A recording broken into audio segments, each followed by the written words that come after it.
அனைவருக்கும் வணக்கம். நான் உங்கள் அக்குபஞ்சர் மருத்துவர் ஐஸ்வர்யா. இன்னைக்கு நம்ம வீடியோல நம்ம எதை பத்தி பார்க்க போறோம் அப்படின்னா தூக்கமின்மை பத்தி தான் பார்க்க போறோம். அதே மாதிரி தூங்குறதுக்கு ஒரு 2 hours முன்னாடியே நம்ம சாப்பிடுறது நல்லது. அளவு தொந்தரவு இருக்கக்கூடிய தூக்கம் இருக்காது. விரலையும் சுண்டு விரலையும் அடிச்சு இந்த மாதிரி பிடிச்சி 2 நுனிகள்ல இப்படி பிடிக்கிறது தான் பிராண முத்திரை. இதை நம்மளோட தொடை பகுதிக்கு மேல வச்சு நம்ம இந்த பிராண முத்திரையை தினசரி காலையில ஒரு 2 நிமிஷம், மதியானம் ஒரு 2 நிமிஷம், ஈவினிங் ஒரு 2 நிமிஷம் ஆக்சிஜனோட அளவு ஈக்குவல் ஆகி உங்களுக்கு தூக்கம் அப்படின்ற ஒரு விஷயம் ஆழ்ந்த நிலையில ஏற்படும்.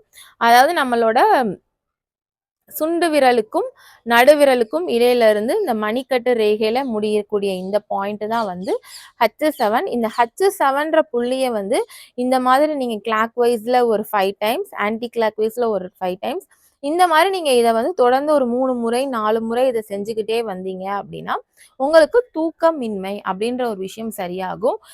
வணக்கம்.